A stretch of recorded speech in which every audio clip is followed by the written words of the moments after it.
Don't forget to hit like on the video if you are enjoying the content. Leave a comment below on the video if you are so inclined to express your thoughts and opinions, or do me a solid and hit me up with a subscribe to the channel if you want to keep up with the content or just want to show your support. And yeah, let's play some fucking Guild Wars.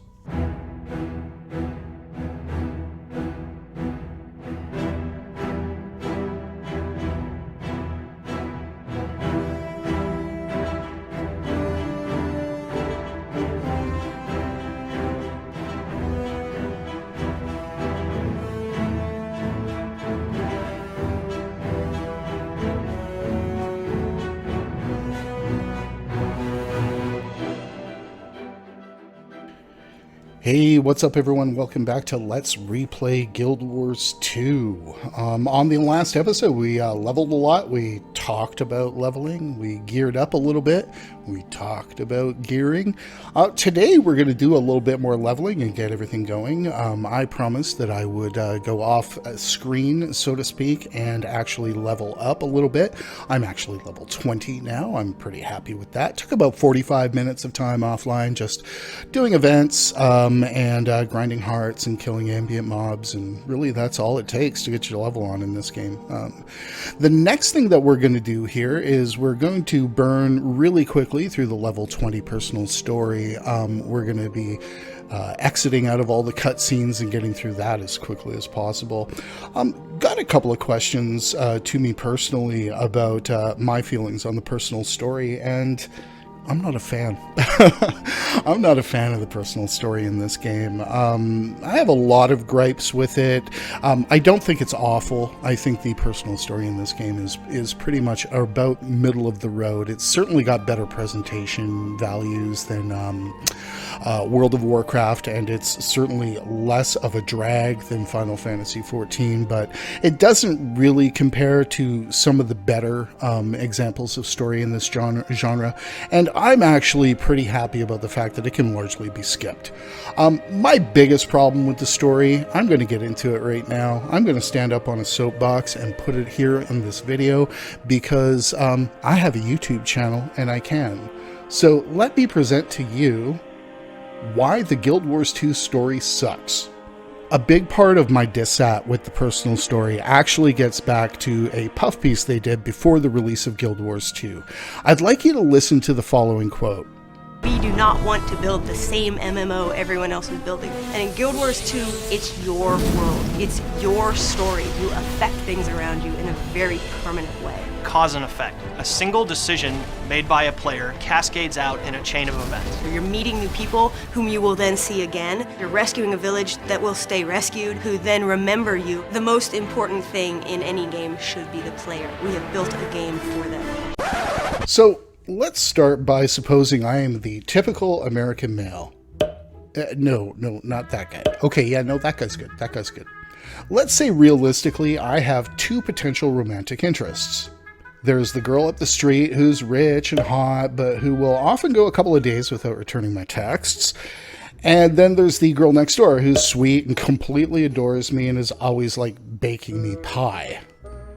Okay, realistically speaking here at this juncture, I actually have three options. Now, depending on these choices, new events and decisions will open up to me. I could choose the rich girl up the street, but if I do, I'm going to have to deal with her playing me against another guy. And I will probably also have to deal with her overprotective father who just doesn't think I'm good enough for her. If I choose the neighbor girl, my biggest choice is probably going to be which kind of pie she's going to bake me. And I might have a run-in with the school principal who tells me that if he hears anything bad, I may have to repeat grade 12. Of course, the third option also has a variety of outcomes as well, but most of those have to do with, well, hamburgers. And then there's the fact that there's probably somebody in the way there as well. Of course, life being what it is, I can attempt to make my own choices slightly off the beaten path. I might suggest something unconventional. This, of course, may have some unforeseen circumstances and lead me to a less than desirable outcome.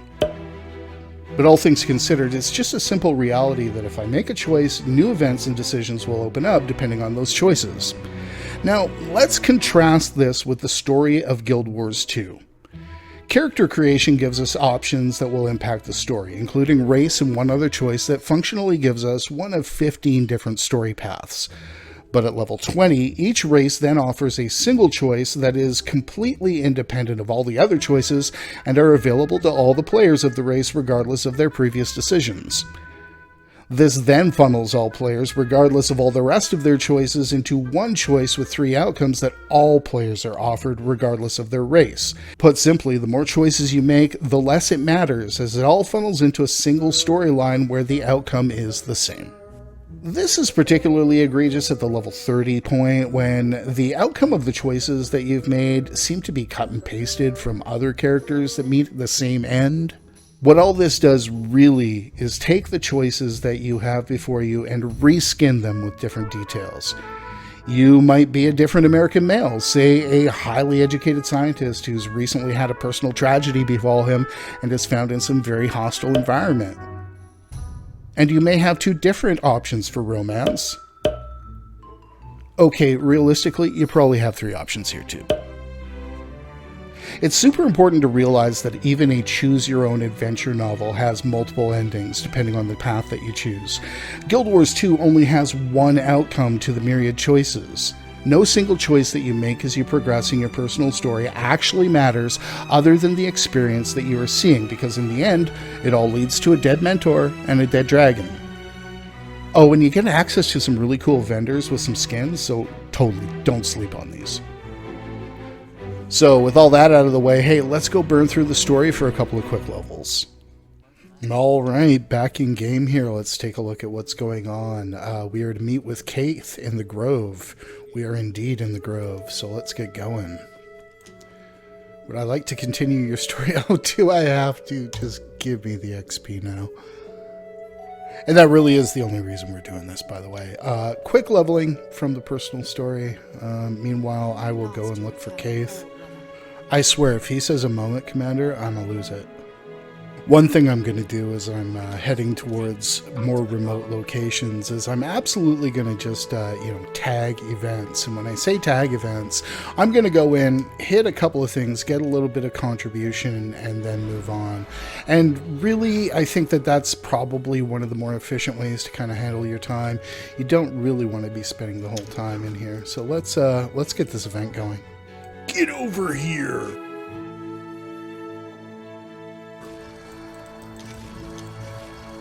I just realized what we really need right now is some kind of travel montage.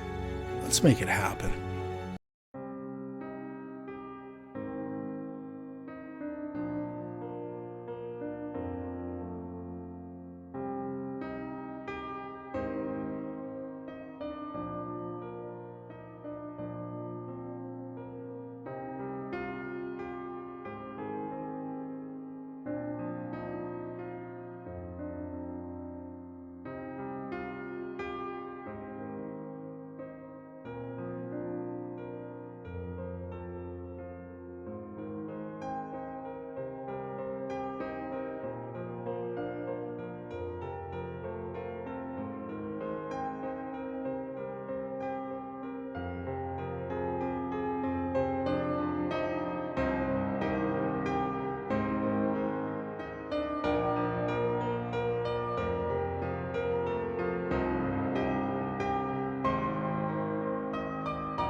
One more seed plant. There we go.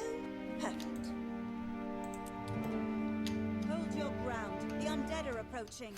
Not the undead.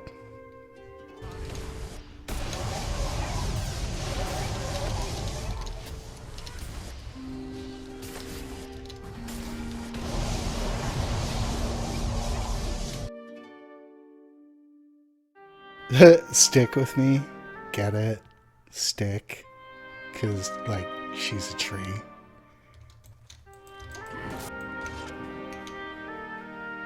All right, so let's talk a little bit about what we are getting here at this point.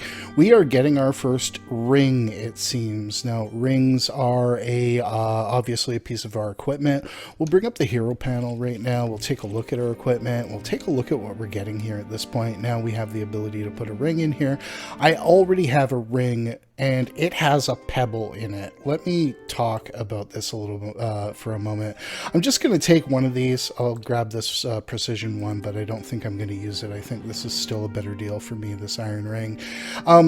In our equipment here at this point, as we are leveling, we have the ability to slot things into these rings. Please, noob trap. Don't even get your head around it. Yes, you can put something in here and get +3 power on an item that functionally you will be using for about 45 minutes.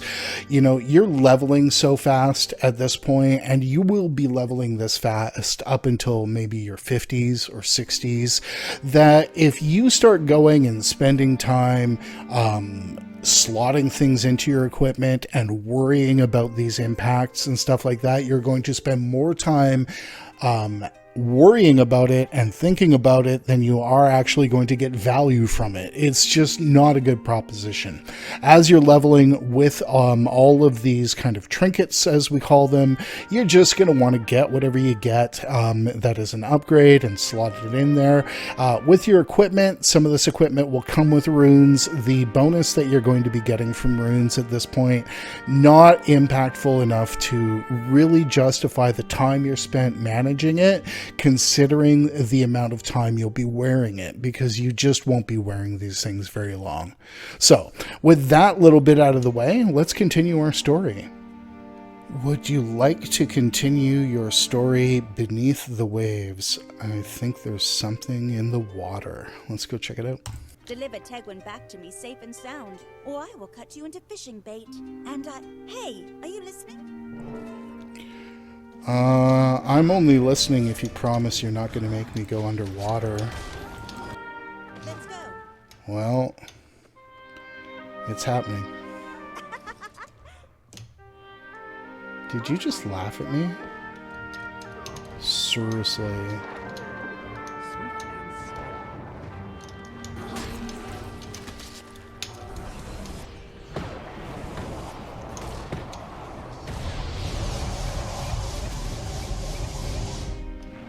Badass.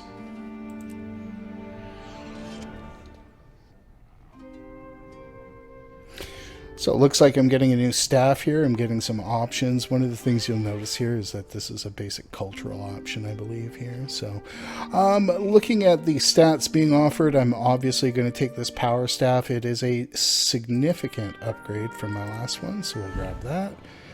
Grab a level up reward while we're at it, which is just telling me about more level up rewards. Got some more hero points coming soon. Before I leave the instance, I'll just go and spend these hero points. I'm just currently working up the wells and the minions. So there we go at this point. And keeping in mind, you know, I didn't buff my hero point gain at all, so probably just grab Spectral Grasp while we're here as well, just to take the little icon off the upper edge there. And there we have it. Let's get out of here. And it looks like I've got a distance to walk, so let me go do that. So just popped into a new map and walking towards our personal story. Just want to give you guys a bit of a pro tip here at this point. Always make sure that you are unlocking the waypoints that are on the way to your story instances, particularly when you are just changing maps. As you see, I have just moved from Caledon Forest to Brisbane Wildlands. And one of the things we do want to keep in mind here is that the story instance here, if something were to happen in said story instance, not that I would ever say die in that story instance, and if you ever get into the situation where maybe you'd lose connection or something like that, you may run into a world of hurt if you don't have the nearest waypoint unlocked. So when we get here, obviously we have the way to kind of walk around it. I've already tagged this waypoint, but just wanted to make sure, you know, best practices, particularly as you're just starting out the game. Has that ever occurred to you that scripts sound like Twitch chat?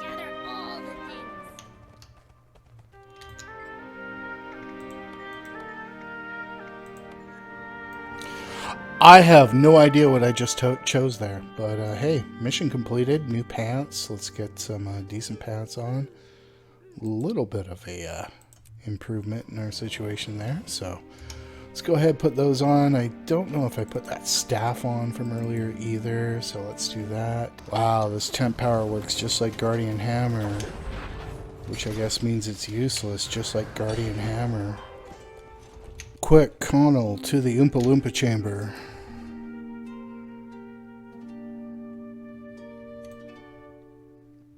Please, just like talk to me real quick and tell me we're done.